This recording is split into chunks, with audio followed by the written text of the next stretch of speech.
Question को देखो, consider the following statements. The pH of a mixture containing 400 ml of 0.1 molar H2SO4 and 400 ml of 0.1 molar NaOH. तो पहले तो ये 40 millimole हो गया,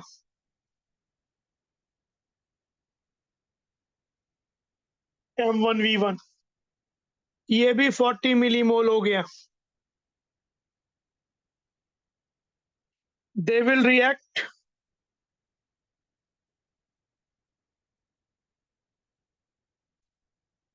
strong acid, strong base, and will form Na2SO4 plus water. इसका 40 millimole है, इसका 40 millimole है. लिमिटिंग रिएजेंट ये हो जाएगा 40/220. तो ये आपका हो जाएगा खत्म. 2 से 1 रिएक्ट करता है तो 40 से 20 रिएक्ट करेगा, तो यहाँ 20 बच जाएगा. तो आपके पास रिएक्शन के बाद स्ट्रॉन्ग एसिड H2SO4 का 20 मिलीमोल बच गया. 20 millimole H2SO4 will give 40 millimole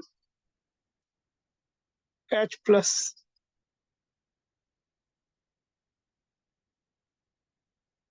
तो 40 मिलीमोल H+ मतलब क्या हुआ? कंसंट्रेशन कितना हो गया? 40 डिवाइडेड बाई 400 प्लस 400 800, 1/20 मोलर. तो H+ का ये कंसंट्रेशन है, तो pH क्या हो गया? pH मेनली स्ट्रॉन्ग एसिड से ही डिसाइड होगा. तो minus log 1/20 which is log 20. log 2 plus log 10 1.3. तो ये बात सही है, करेक्ट. समझ में आया ये वाली बात? Yes sir. Ionic product of water is temperature dependent. अगला स्टेटमेंट, ये बात तो करेक्ट ही है, क्योंकि ये जो रिएक्शन होती है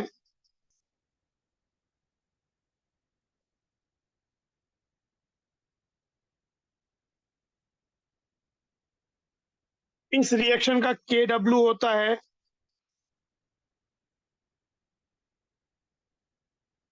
एट 25 डिग्री -10⁻14. ये रिएक्शन एंडोथर्मिक होती है, जिसकी वैल्यू होती है 13.6 किलो कैलोरी पर मोल.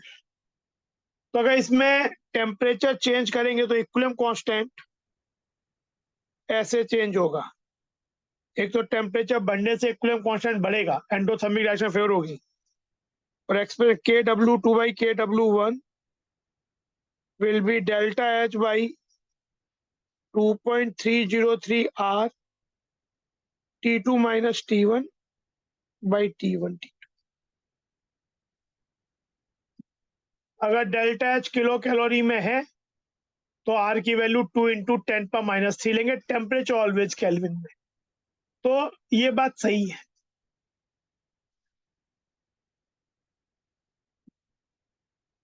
अब थर्ड चीज देखो, ये a monobasic acid with Ka equal to this has pH equal to this. The degree of dissociation of this acid is 50%. मान लेते हैं कि एक वीक एसिड है Ha, कंसंट्रेशन हमको दिया नहीं है, C मान लेते हैं, और ये भी मान लेते हैं कि ये 50% आयोनाइज्ड हो रहा है. तो C/2 हो जाएगा, C/2 C/2. तो इसका Ka का वैल्यू हो जाएगा C/2 × C/2 by C/2. तो ए की वैल्यू, मतलब इसमें एक्चुअली बहुत से डेटा दिए हैं, हमने ये बात मान ली, ये वाली बात मान लेते हैं, और तब देखते हैं कि क्या ये आएगा। तो c/2 अगर ये 10⁻⁵ हो गया,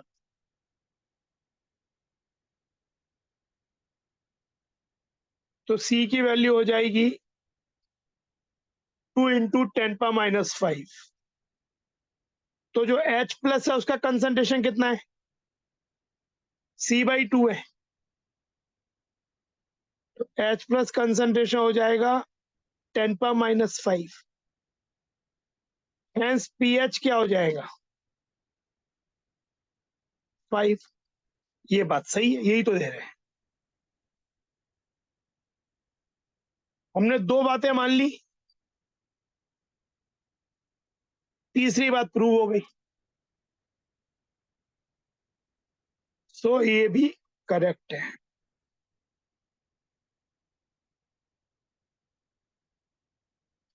अब ये वाला लास्ट स्टेटमेंट, द लीस्ट Chatelier principle is not applicable to common ion effect. On the contrary, Le Chatelier principle जो कॉमन आयन इफेक्ट है, that is based on Le Chatelier principle, कि भाई अगर आयन ज्यादा हो गए एक साइड में, आयोनिक प्रोडक्ट बढ़ गया KSP से, तो बैकवर्ड चला जाएगा। तो ये सब चीजें आपका, या कभी के कोई चीज का Q बढ़ गया तो पीछे चला जाएगा, कम हो गया तो आगे चला जाएगा। तो इनफैक्ट ली शैटेलियर प्रिंसिपल और कॉमन आयन इफेक्ट जो है वो संग संग एक ही बात मतलब बोलते हैं, मतलब common ion effect is based on Le Chatelier principle. तो ये बात इनकरेक्ट है।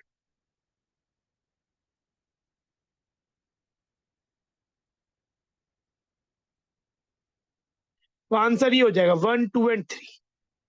ऑल्दो ये वाला भी गलत नहीं है, ये वाला भी गलत नहीं है, पर एक ही सेलेक्ट करना है तो ये बेस्ट है, 1, 2 and.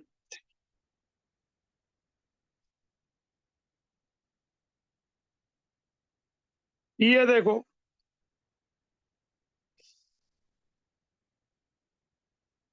The following 4 solutions are prepared by mixing different volumes of NaOH and HCl of different concentrations. pH of which one of them will be equal to 1? एक एक करके सॉल्व करते हैं। A में 55 ml m/10 HCl, मतलब millimoles of HCl हो जाएगा 5.5। Millimole of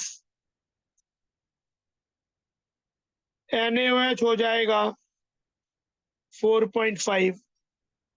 ये एसिड बेस रिएक्शन करेंगे,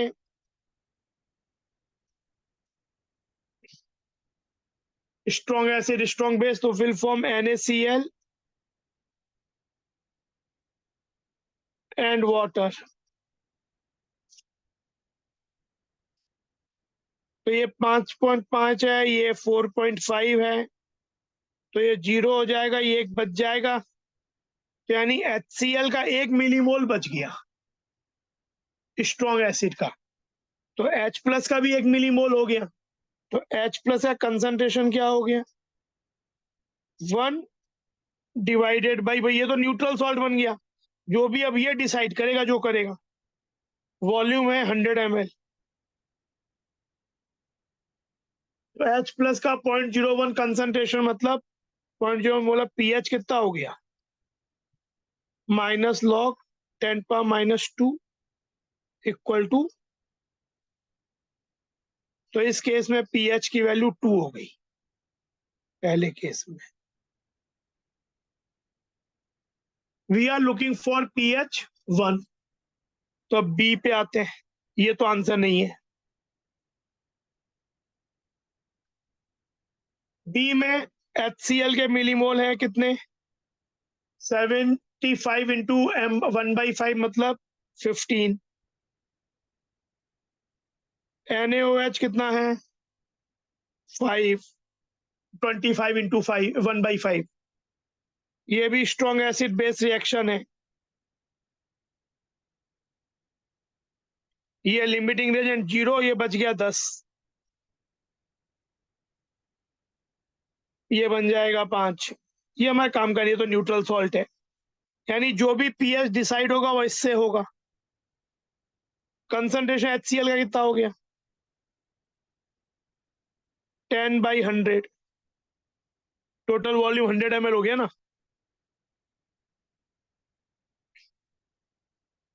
0.1 H+ भी 0.1 हो जाएगा, स्ट्रॉन्ग एसिड है। pH minus log 0.1 that is 1। Answer तो ये आ गया। आंसर तो एक्चुअली pH इक्वल टू 1 ही है। और बाकी दोनों भी एक बार सॉल्व कर लेते हैं प्रैक्टिस के लिए। इसमें HCl कितना हो जाएगा? 100 इंटू 1/10 10 मिलीमोल। NaOH भी 10 मिलीमोल, तो ये पूरा ही रिएक्ट कर जाएगा NaCl प्लस वाटर 0 0।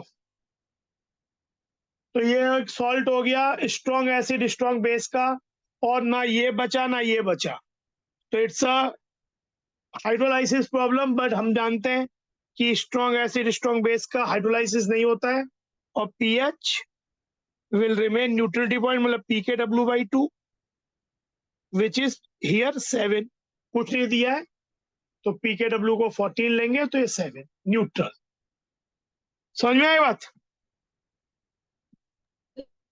अगर ये स्ट्रॉन्ग एसिड स्ट्रॉन्ग बेस होता तो फिर हाइड्रोलिसिस से अलग तरीके का आता, तब वो फॉर्मूला था half pKw plus pK plus log C, वो अलग चीज लगाते। लेकिन ये तो न्यूट्रल सॉल्ट है, प्लस आपका मतलब स्ट्रॉन्ग एसिड स्ट्रॉन्ग बेस का है, और पूरा पूरा रिएक्ट कर गया और कोई स्ट्रॉन्ग एसिड स्ट्रॉन्ग बेस नहीं बचा। लास्ट वाला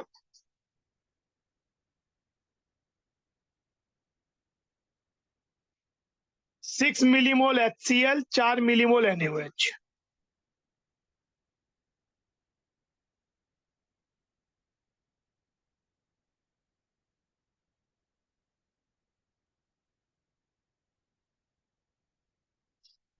जीरो और ये 2, ये डिसाइड करेगा। तो 2 concentration HCl 2 divided by total volume 60 plus 40 100।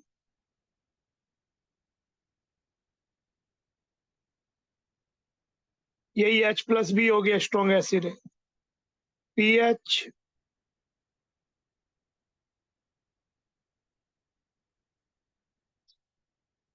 2 minus log 2 which is 1.7।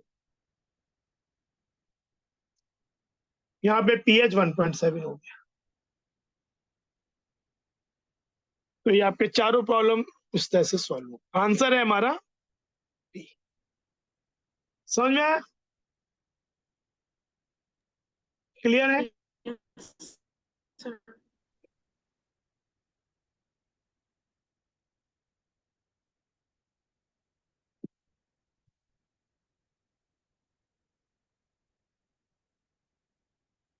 अब ये देखो,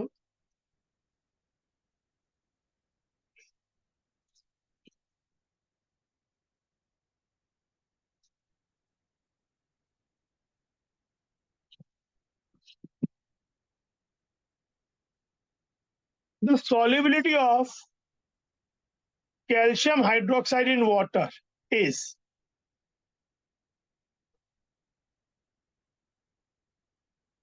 तो ये देखो,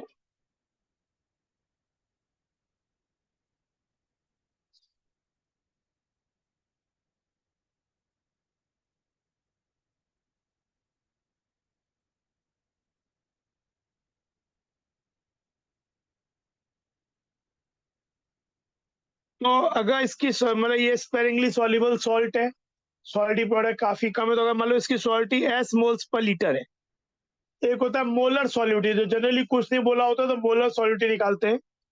तो अगर ये एस मोल्स पर लीटर है तो ये एस बनेगा, ये 2s बनेगा। एट सैचुरेशन पॉइंट इसका जो आयोनिक प्रोडक्ट है इस सॉल्ट का विच विल बी गिवन है, ये सॉलिड है तो ये होगा Ca2+ OH का कंसंट्रेशन का square will be equal to Ksp at saturation point। तो Ca2+ है S, ये हो गया 4s स्क्वायर, 2s का whole square.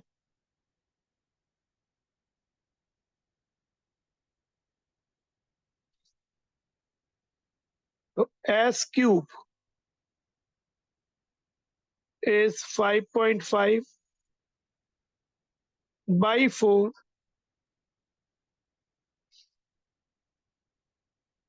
S will be cube root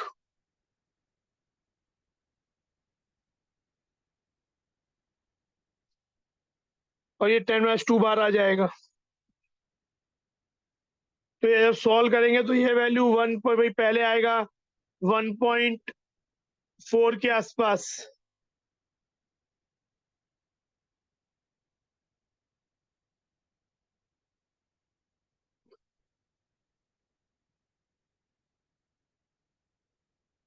तो ये आपका नियरली 1.1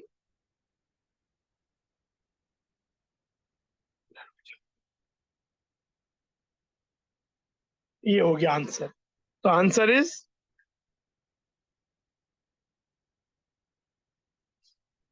समझ में आया? ये समझ में आया? Yes sir. अच्छा, अब एक कुछ बातें और देखो। ये तो है सॉल्युबिलिटी से बोलते हैं मोलर सॉल्युबिलिटी।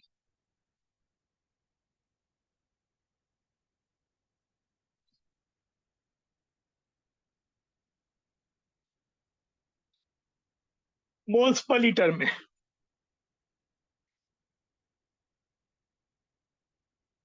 ज्यादातर यही निकालते हैं, पर अगर सॉल्युबिलिटी को ग्राम पर लीटर पूछा जाए तो सॉल्युबिलिटी होती है मोलर सॉल्युबिलिटी जो है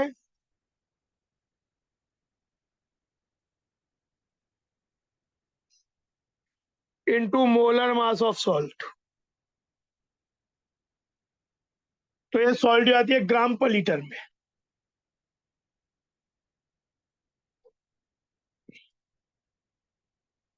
एक तो ये बात हुई। अच्छा, फिर सॉल्युबिलिटी के लिए ये देखो, अगर सॉल्ट इफ सॉल्टी जो है मोलर सॉल्युबिलिटी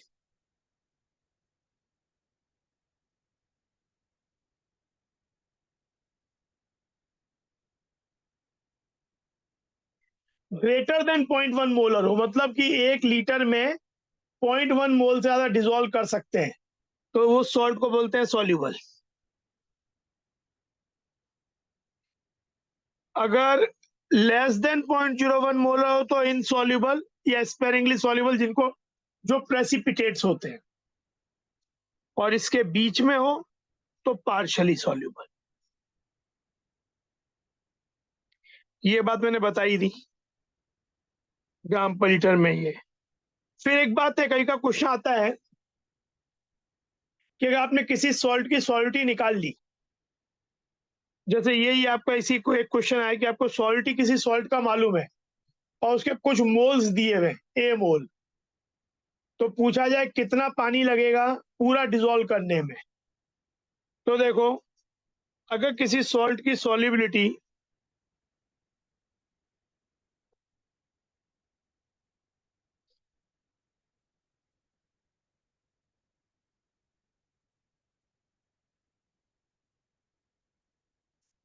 अगर किसी सॉल्ट की मोलर सॉल्युबिलिटी S का मतलब है कि S मोल्स को डिसॉल्व करने के लिए 1 लीटर पानी लगता है। तो अगर आपके पास 1 मोल होगा तो उसको डिसॉल्व करने के लिए 1/s लीटर लगेगा, और अगर A मोल आपके पास होंगे उस सॉल्ट के तो लगेगा A/s।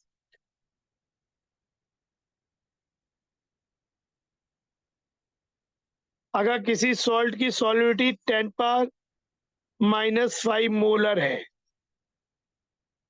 तो उसके कोई पूछे उसके 3 मोल को डिसॉल्व करने में कितना पानी लगेगा,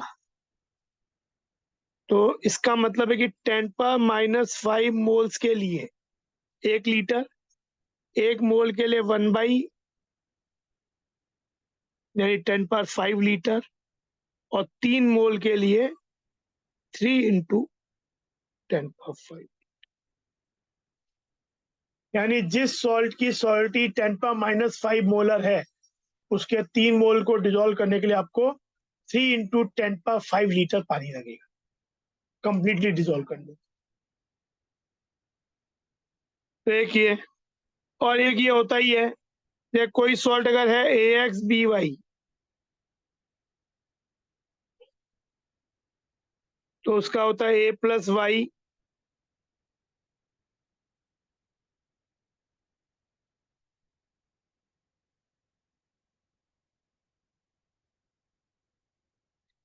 अगर इसकी मोलर सॉल्युबिलिटी S है तो ये XS बनेगा। तो एट सैचुरेशन पॉइंट हो जाएगा KSP इक्वल टू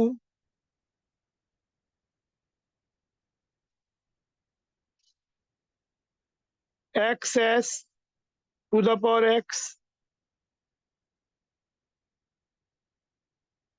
ये हो जाएगा।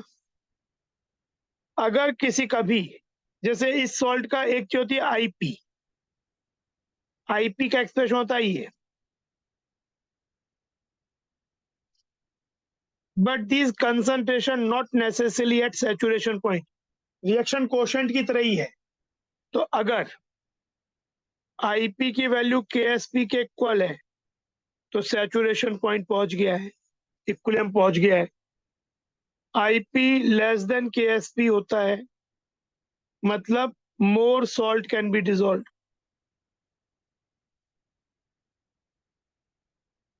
और सॉल्ट डिसॉल्व हो सकता है। और आईपी ग्रेटर देन केएसपी होगा, precipitation would take place, backward reaction precipitation would.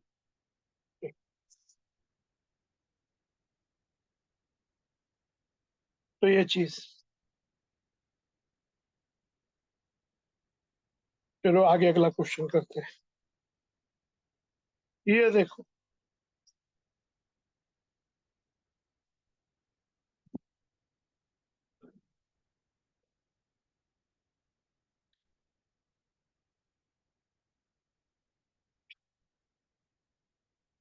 the solubility product of chromium trihydroxide is this। Ksp दिया हुआ है, हाइड्रोक्साइड का कंसंट्रेशन चाहिए, सैचुरेटेड सॉल्यूशन सीआर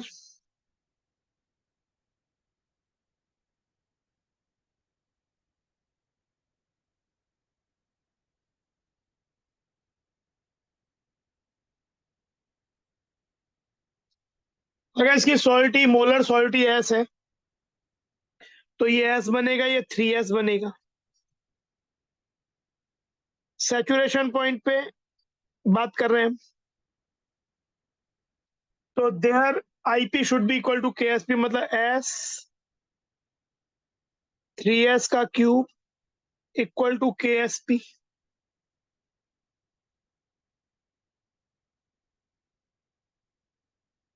तो s पावर 4 हो जाएगा,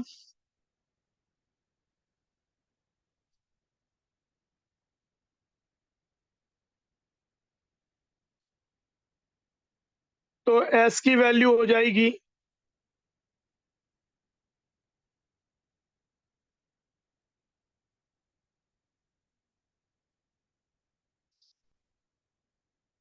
1/4। हमें लेकिन क्या चाहिए, हमें चाहिए कंसंट्रेशन ऑफ हाइड्रोक्साइड आयन। तो हाइड्रोक्साइड आयन एक्चुअली है हमारा 3s मोलर। तो ये हो जाएगा 3 into this,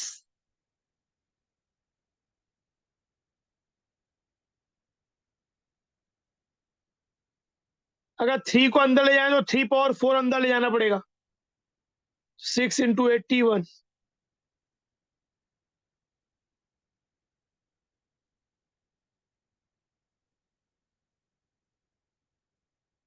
This will be 18 into 10 power minus 31।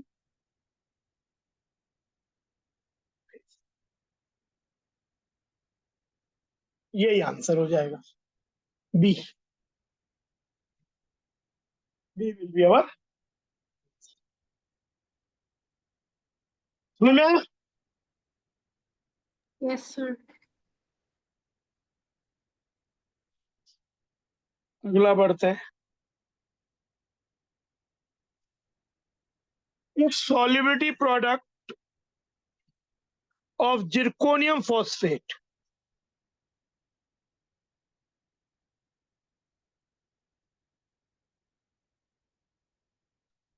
Zirconium phosphate, zirconium में +4 चार्ज होता है,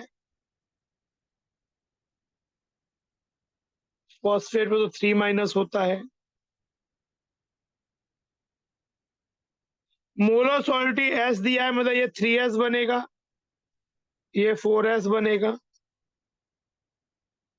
KSP-S का रिलेशन पूछा है, तो KSP equal to 3s power 3 4s power 4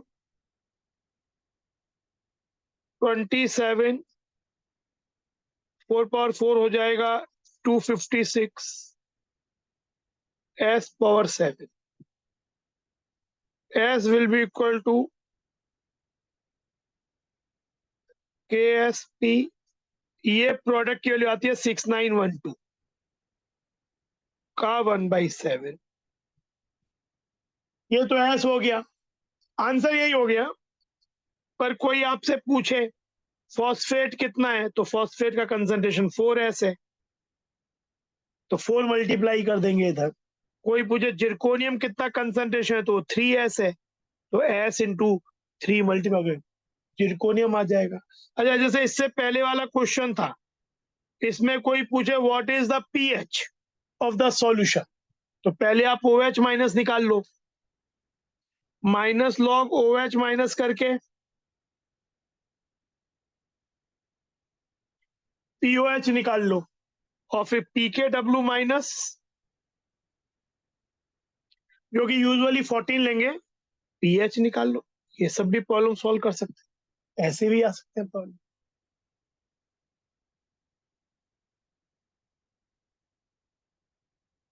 ये देखो, it is a kind of problem जिसमें अभी तक तो हम मोलर सॉलिडिटी देख रहे थे एक सॉल्ट का पानी में, अब है molar solidity of a salt in the presence of a strong electrolyte, that could be a strong base, that could be strong acid, that could be strong as a salt, लेकिन जिसमें एक common ion है, तो उसकी presence में solubility. तो what is the, बहुत common type का क्वेश्चन जो आता है, molar solidity of aluminium hydroxide. Aluminium hydroxide is a sparingly soluble salt, लेकिन इसमें एक स्ट्रॉन्ग बेस में, पानी में नहीं पूछ रहे हैं, स्ट्रॉन्ग बेस NaOH के एक्वा सॉल्यूशन पूछ रहे हैं। क्या होगा, कैसे डील करेंगे?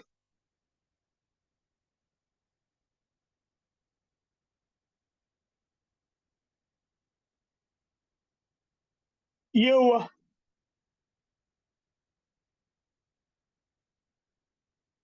लेकिन स्ट्रॉन्ग बेस NaOH से 0.2 मोलर NaOH हो, तो OH माइनस 0.2 मोलर आएगा, इससे इसकी सॉलिडिटी और कम हो जाएगी। इनफैक्ट ये वैल्यू नियरली 0.2 हो जाएगी। फिर हम देख भी लेंगे कि क्या हमें अब जब S की वैल्यू निकालेंगे, तो वी विल उसे एक बार चेक करेंगे कि हमने जो एजम्पशन माना है वो सही है नहीं है। तो ये हो गया s इंटू 0.2 का क्यूब इक्वल टू KSP। ये बात समझ में आई? Yes, sir. तो ये हो जाएगा s 2.4 बाई 8 इंटू 10⁻³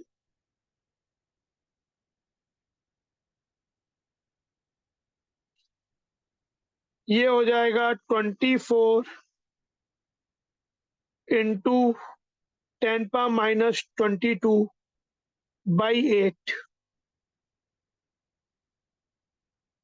बात सही है, ये वैल्यू काफी छोटी आती है। तो 0.2 के कंपैरिजन में 3s को अगर नेग्लेक्ट किया तो कोई बुरा काम नहीं किया, सही किया। तो आपकी जो सॉल्युबिलिटी हो गई वो हो गई है।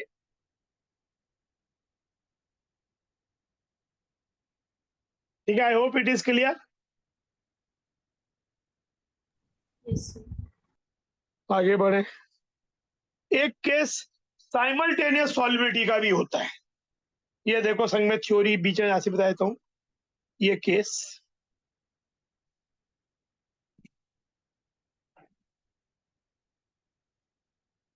अगर हमारे पास दो स्पेरिंगली सॉल्युबल सॉल्ट है और उसमें कोई एक आइदर एनायन या कैटायन कॉमन है,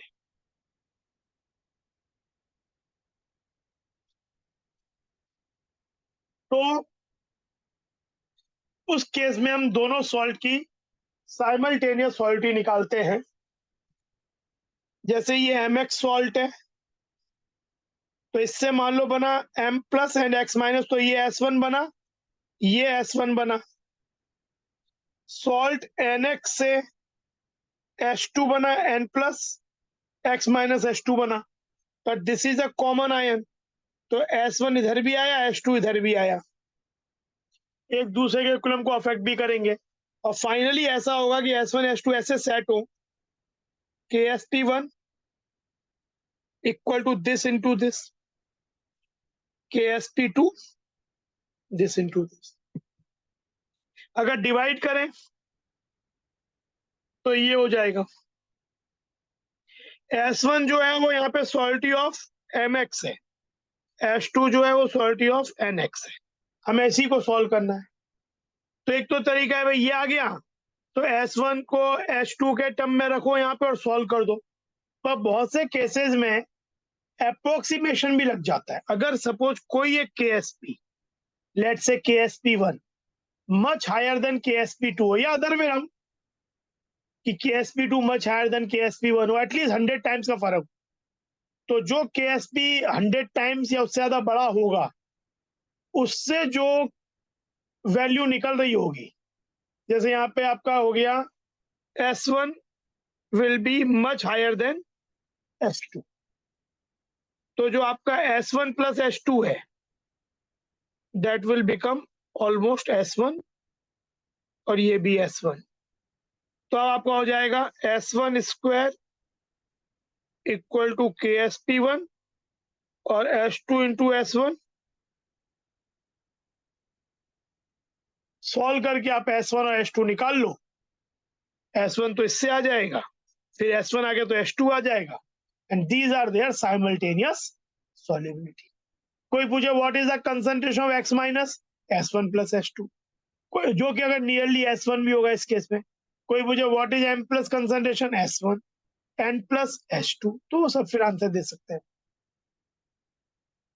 तो इसको बोलते हैं साइमल्टेनियस सॉल्युबिलिटी, दो स्पेरिंगली सॉल्युबल सॉल्ट हो।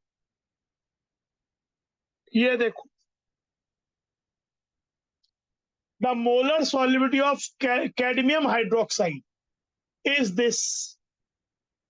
सॉल्युबिलिटी प्रोडक्ट जो एक सॉल्ट का होता है वो केवल टेम्परेचर बदलने से बदल सकता है, अदरवाइज कांस्टेंट रहेगा, जो इक्विलिब्रियम कांस्टेंट्स की प्रॉपर्टी भी होती है। तो ये बोल रहा है कि भाई जो वाटर में इसकी मोलर सॉल्युबिलिटी है वो इतनी है, तो बताओ कि expected solubility of this cadmium hydroxide in a buffer of pH इतना कितना होगा।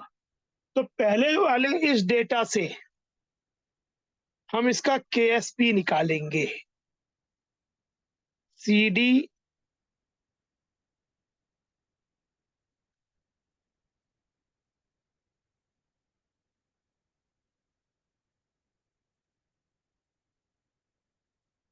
तो इसकी सॉल्टी है, मतलब S, ये 2S बनता, तो इसका KSP होता दिस OH का स्क्वायर, मतलब ये हो जाएगा अल्टीमेटली 4S3। S की वैल्यू हमको दी हुई है 1 पॉइंट,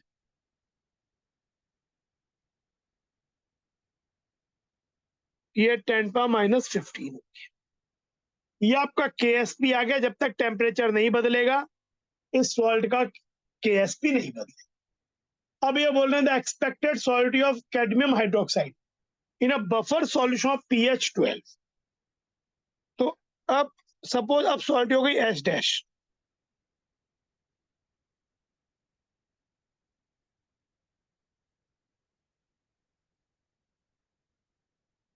तो अगर बफर सॉल्यूशन pH 12 का है तो POH2 होगा। कुछ नहीं दिया है तो टेम्परेचर 25 मानेंगे, ठीक है ना। तो ये कंसंट्रेशन हो जाएगा 10⁻⁻2। एक्चुअली ये कंसंट्रेशन काफी ज्यादा हो गया नॉर्मली, एस की वैल्यू काफी कम होती है, तो ये रिएक्शन बैकवर्ड चला जाएगा, तो एच डैश की वैल्यू कम हो जाएगी पहले से। तो अब देखो क्या हो जाएगी, एच डैश 10⁻⁻2 का square should be equal to KSP which is this.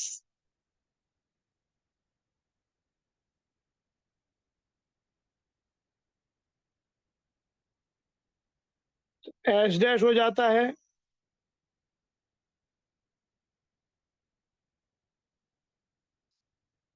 10⁻⁻11। ये जब सॉल्व करो तो 24.9 आ जाएगा, विच इज 2 पॉइंट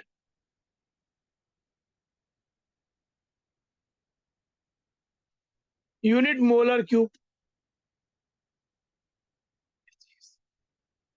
ओ नहीं, सॉल्ट ही पूछे है ना, सॉल्ट ही तो मोलर हो।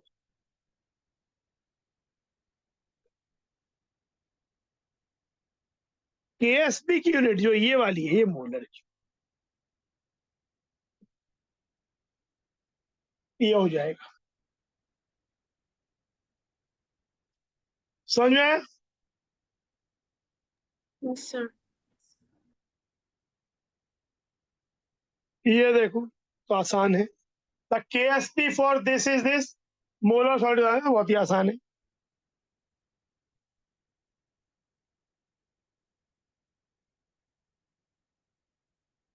अब जल्दी से कर लो। KSP दिया ये S 3S S 3S का cube 1.6 10⁻⁻30 S power 4 1.6 by 27 fourth root, तो ये S हो जाए, तो ये आंसर हो गया।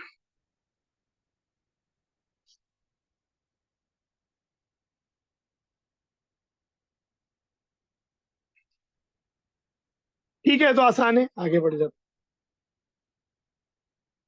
Again the solidity of water of a sparingly soluble salt AB2 is this, its salty product। तो बहुत ही आसान हो गया। AB2, ये देख लो लिखना क्या है। AB2 से A2 प्लस बना, 2B माइनस बना, सॉल्टी इसकी इतना है, तो ये 2S हो गया। KSP S इंटू 2S का स्क्वायर ही हो गया।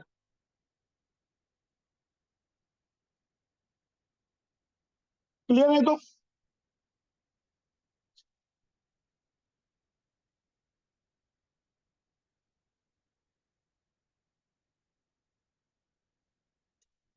फिफ्टी 14 का 2,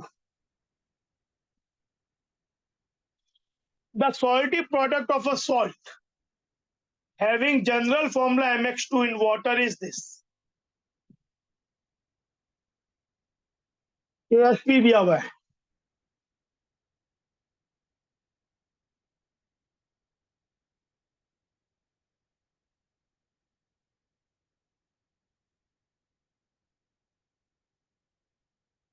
हमें कंसंट्रेशन ऑफ M2 प्लस पूछा है, मतलब S पूछा है।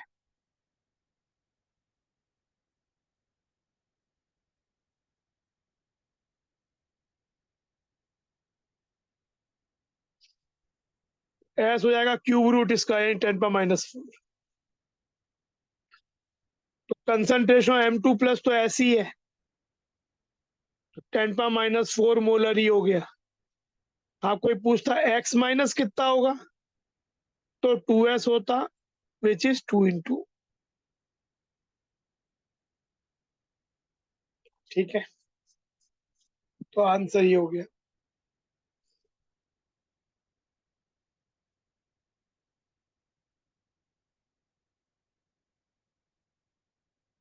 ये देखो,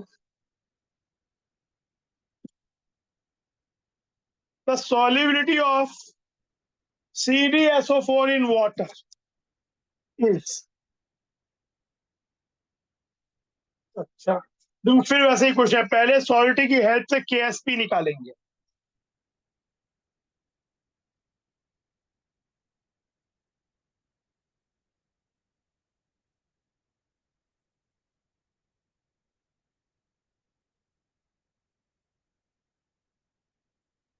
अगर आप ये सब क्वेश्चन जितने ये जो PYQs और है जो हम कर रहे हैं प्रॉपर वे में टेस्ट में दे लो, फिर उसके असाइनमेंट वो कर लो, जो करीबन जितने PYQ, अगर सब चैप्टर के PYQ ही कर लिए तो आई डोंट थिंक कि एक या दो क्वेश्चन कोई हो तो हो, कुछ नया मिल जाए ओवरऑल फाइनल पेपर में, ना तो सब इन्हीं में से आ जाए, तो एक दो भी शायद ही मिले। तो इतना बड़ा सेट ऑफ क्वेश्चन है कि उसमें रिपीट इनसे हो ही जाता है।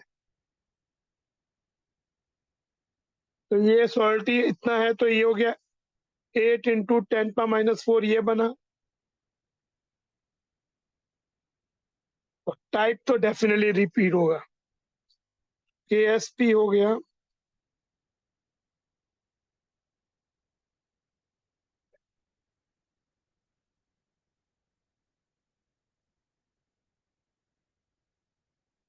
अब ये बोल रहा है कि अगर 0.01 मोलर H2SO4 जो कि सल्फेट कितना देगा, 0.01 मोलर, तो अब इसमें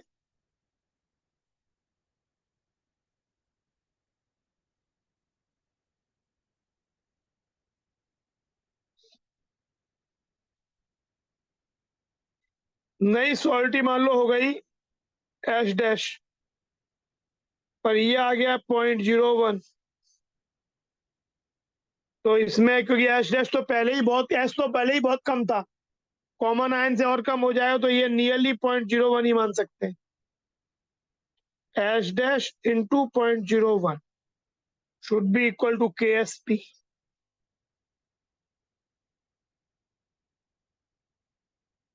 implies H dash equal to,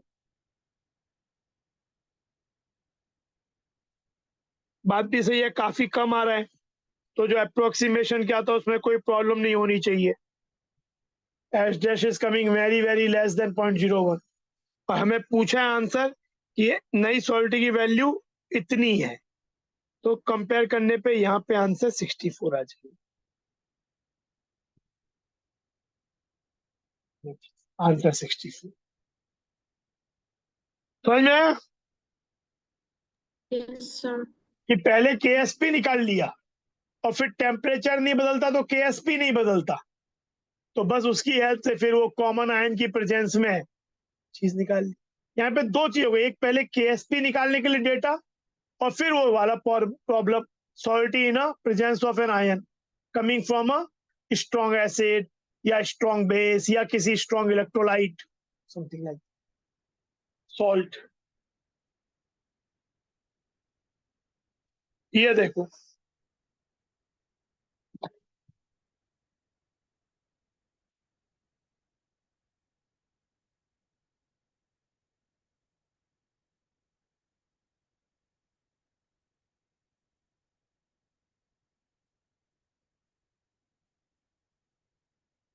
The KSP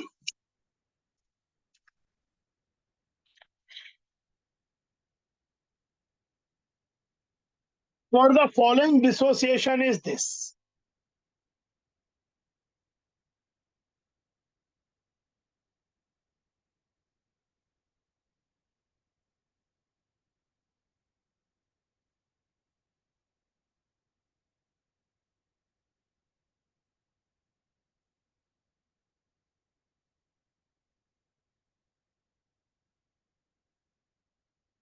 तो इसका KSP दिया हुआ है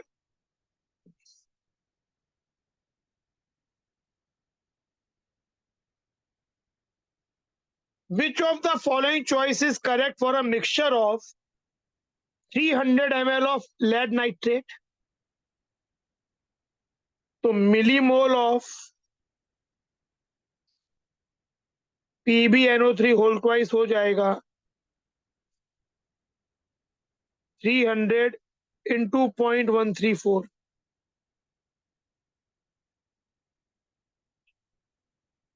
और बाद में इससे वही आपके हो जाएंगे मिलीमोल्स ऑफ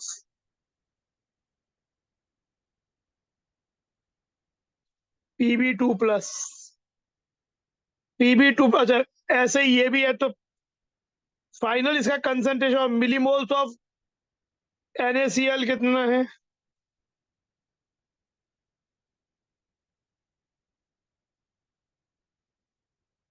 जिससे Cl माइनस आएगा 100 इंटू 0.4, यही Cl माइनस का हो जाएगा। अब कंसंट्रेशन ऑफ Pb2 प्लस कितना हो गया सॉल्यूशन में, उसके millimole divided by total volume, ये, और Cl माइनस का 100 इंटू 0.4 डिवाइडेड बाई 400 यानी 0.1 मोलर, और ये 3 इंटू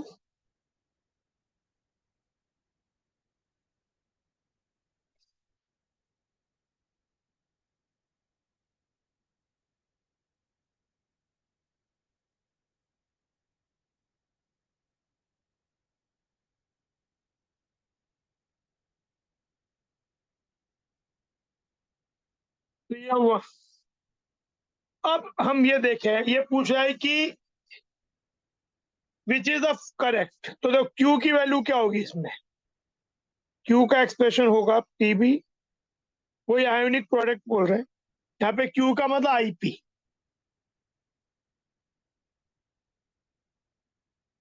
तो Pb2 प्लस भी 0.1 के आसपास हो गया और Cl माइनस तो 0.1 फिर स्क्वायर, तो ये नियरली 10⁻³ हो गया, जबकि KSP क्या है, तो this is greater than KSP, hence precipitation would take place. तो आंसर ये हो गया और प्रेसिपिटेशन होगा।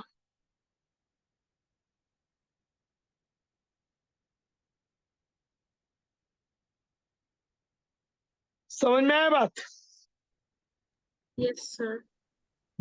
कि किस तरीके से किया, दोनों के मिलीमोल निकाले, फिर नए वॉल्यूम से डिवाइड करके नए कंसंट्रेशंस निकाले उस तरह से। Q ग्रेटर देन KSP, ये देखो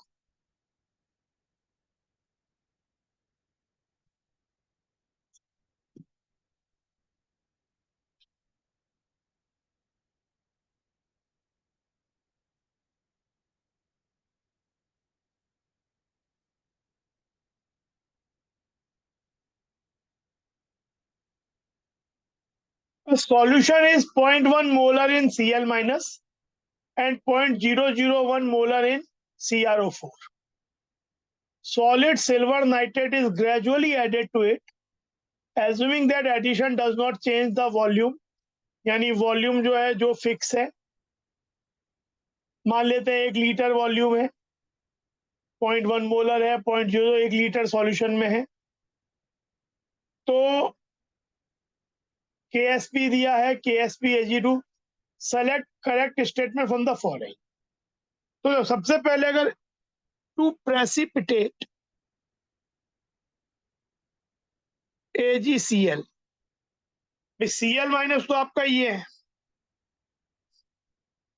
तो अगर AgCl को प्रेसिपिटेट करना है तो सिल्वर नाइट्रेट एक सॉल्युबल सॉल्ट है, तो सिल्वर नाइट्रेट आप जितना भी ऐड करोगे, जितना मोल उतना उसका कंसंट्रेशन हो जाएगा 1 लीटर सॉल्यूशन में है, तो आपको AgCl के फॉर्म में प्रेसिपिटेट करने के लिए IP of AgCl should exceed KSP AgCl या जस्ट इक्वल पहुंचे। IP AgCl क्या होगा, Ag प्लस जो कि सिल्वर नाइट्रेट से आएगा, जितना Ag प्लस कंसंट्रेशन आएगा उतना Ag प्लस Ag नाइट्रेट के सिल्वर नाइट्रेट मोल जोड़ दो। Cl माइनस कितना है 0.1,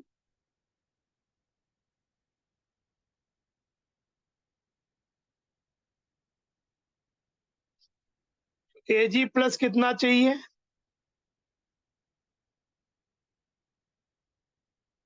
इतना मोलर चाहिए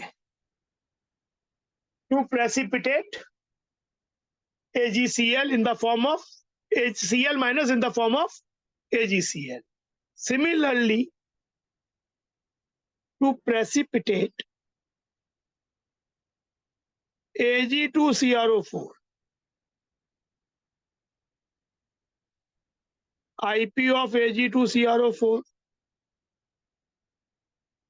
should exceed or just equal to KSP.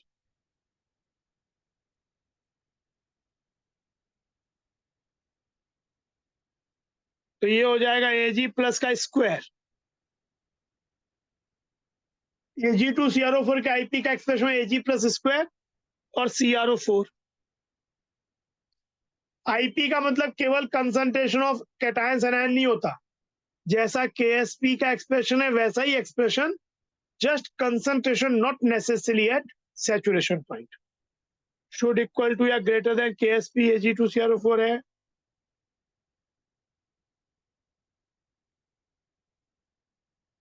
तो Ag plus square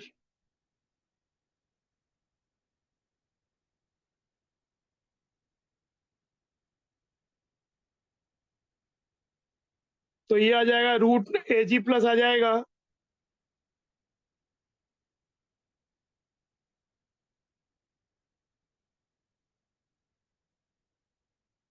√19 will be around 4.2 कुछ ऐसा।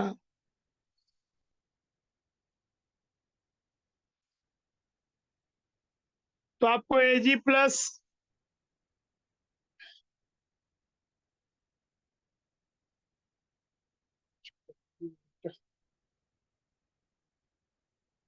तो ये -12 है, -12 -12 तो माइनस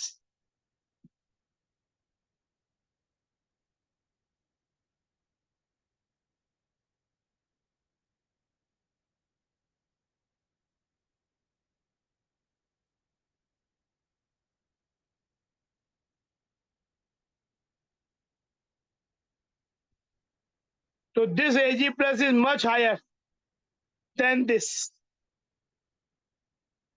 तो जो आपको Ag प्लस कम चाहिए वो पहले मिलेगा, क्योंकि आप ऐड कर रहे हो, तो पहले कौन सा प्रेसिपिटेट होगा बताओ, फर्स्ट क्या प्रेसिपिटेट होगा, AgCl या Ag2CrO4?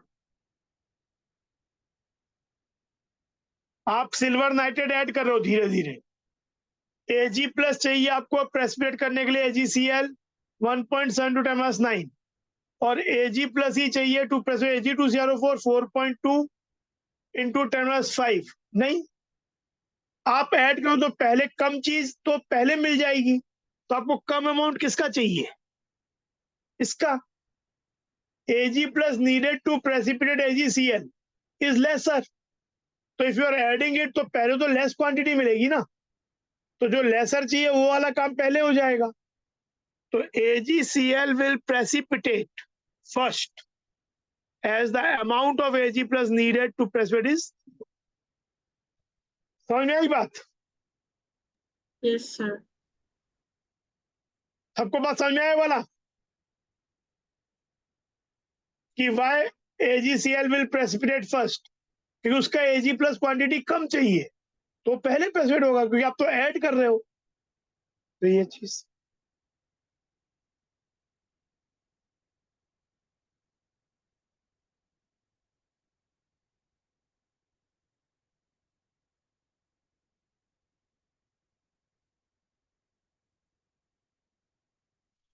अब ये देखो, the stoichiometry and salty product salt with salty curve. ये क्वेश्चन में हल्का सा बहुत प्रॉपर नहीं है, पर जो ग्राफ है वो बड़ा कंफ्यूजिंग टाइप का है। उसमें जो डेटा है वो कुछ अननेसेसरी टाइप के हैं, तो मतलब ये बहुत प्रॉपर क्वेश्चन नहीं है, फिर भी चलो ट्राई इसे समझने की कोशिश करते हैं। The stoichiometry and salty product salt with salty curve given below. तो एक चीज देखो कि अगर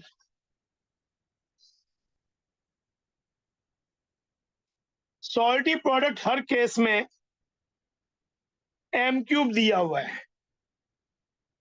तो जरूरी है कि 3 पार्टिकल तो बनने ही चाहिए। तो ये वाला चीज और ये वाला चीज, पहला ये तो नहीं हो सकता, 3 पार्टिकल बनने चाहिए। अगर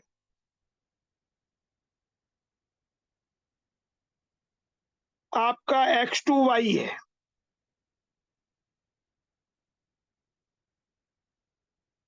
तो बनेगा 2X,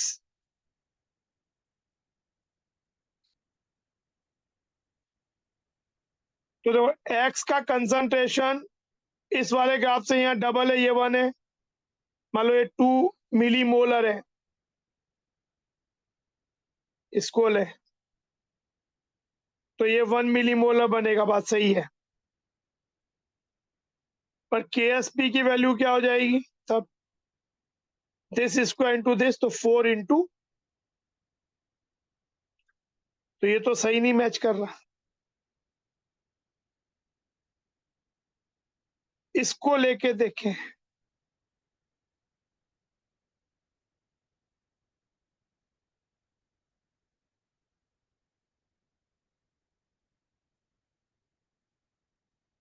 तो देखो अगर ये वाला चीज डेटा देखें,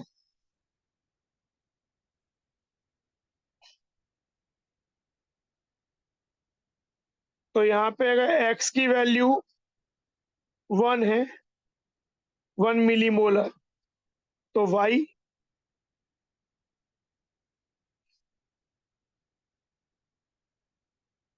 यहाँ पे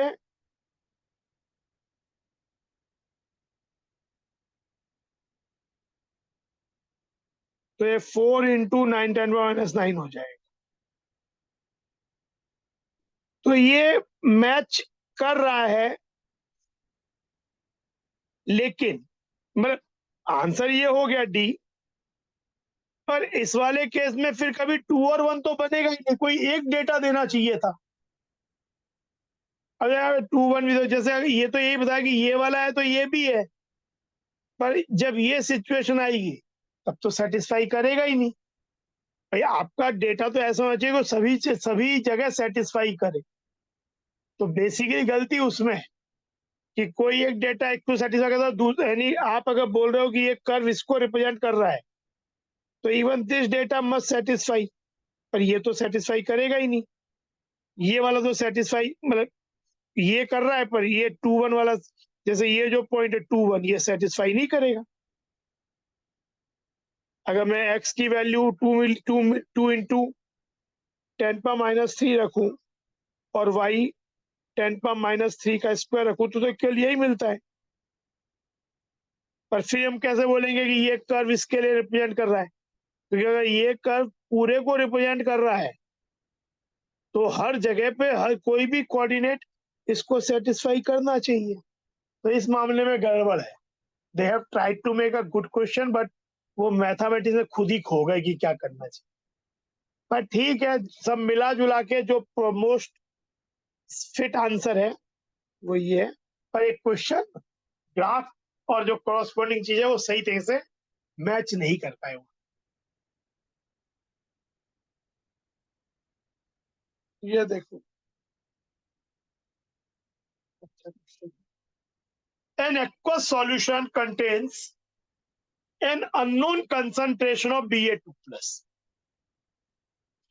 When 50 ml of 1 molar solution of Na2SO4 is added, एक aqueous solution है,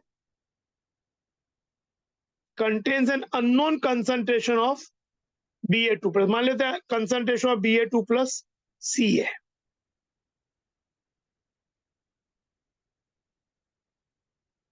When 50 ml of 1 molar solution of Na2SO4 is added, 50 ml 1 mole Na2SO4 add करने का मतलब हुआ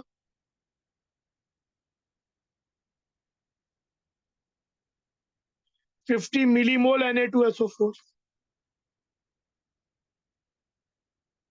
यानी 50 मिलीमोल सल्फेट।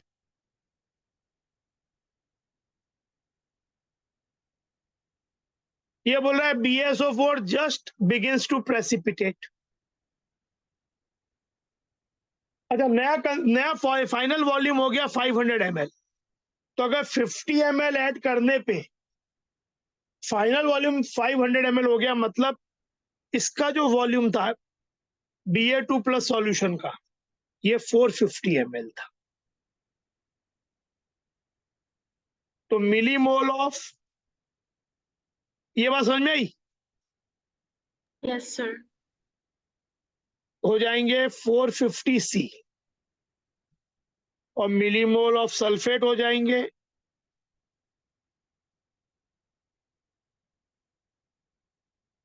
50। ये तो आपने ऐड किए। न्यू कंसंट्रेशंस क्या हो जाएगा सॉल्यूशन में? कंसंट्रेशन ऑफ Ba2 प्लस अब क्या हो जाएगा? पहले C था, अब क्या हो जाएगा? 450C बाई 500,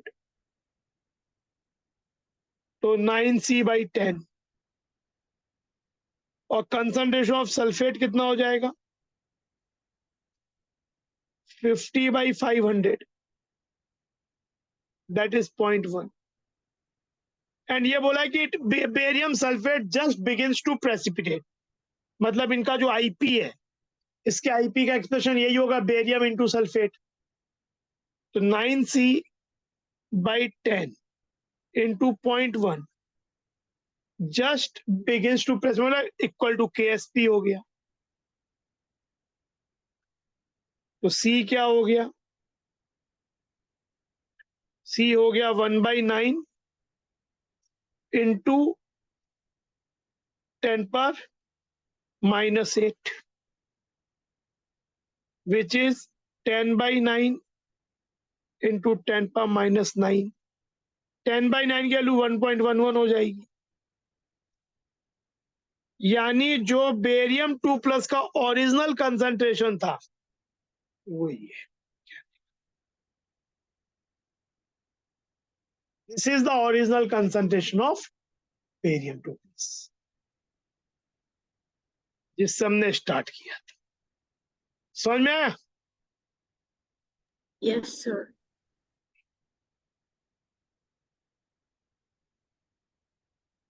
ये देखो,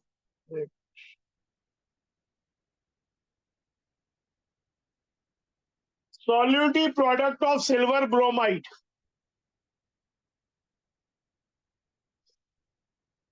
is this: the quantity of potassium bromide needed to be added to the 1 liter of 0.05 molar solution of silver nitrate to start the precipitation of AgBr। तो देखो, सिल्वर नाइट्रेट से Ag प्लस तो कितना आ गया? 0.05 molar. 1 litre solution है, तो जो हम सिल्वर पोटेशियम ब्रोमाइड का मोल ऐड करेंगे वही उसकी मोलैरिटी हो जाएगी। तो लेट KBr एडेड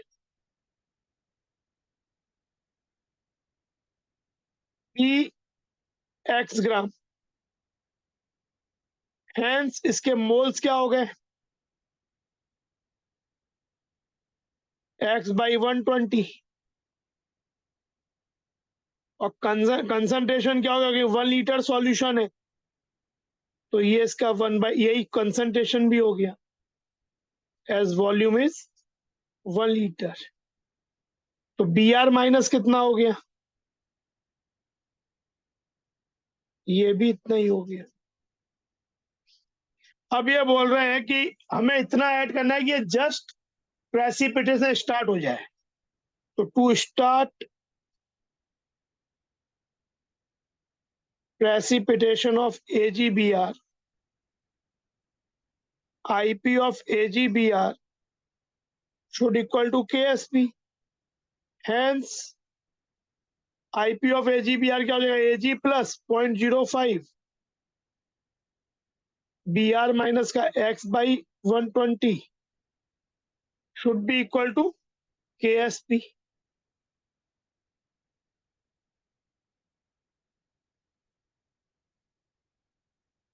ये हो जाएगा x equal to 5 into 120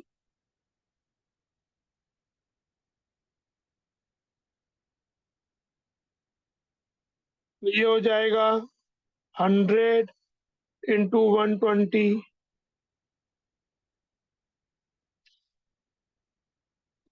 12 into 10 power minus 10 1.2 into 10 power minus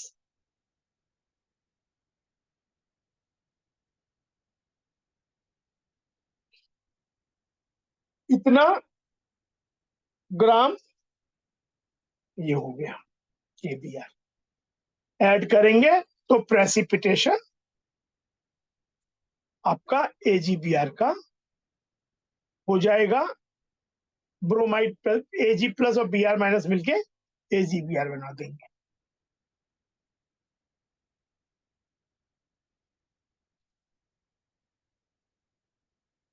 अच्छा, अब इसमें 3 प्रॉब्लम हम लोग के बचे हैं। एक तो KSP का ये प्रॉब्लम बचा है, अच्छा प्रॉब्लम ऐसा है, IIT में भी आया था प्रॉब्लम, और इससे एक रिलेटेड प्रॉब्लम और भी होता है KSP से, बाकी तो हमने डील कर लिए।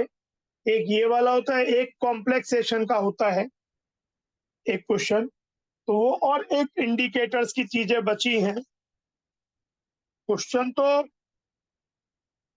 2 ही है 7 और 8, लेकिन उसके रिलेटेड इंडिकेटर के बारे में भी थोड़ा सा बताना है। तो कल 1 घंटे का 45 मिनट का एक क्लास लेंगे हम लोग इसी पे, इसका सेशन 3, जिसमें इंडिकेटर ये 3 प्रॉब्लम प्लस 1-2 एक्स्ट्रा प्रॉब्लम और थोड़ी सी थ्योरी इंडिकेटर होगी, ठीक है, करेंगे। तो ये जो 20वां क्वेश्चन, 7वां क्वेश्चन और 8वां क्वेश्चन, ये 3 क्वेश्चंस कर लेंगे और रिलेटेड थोड़ी सी थ्योरी भी आज यहीं पे खत्म कर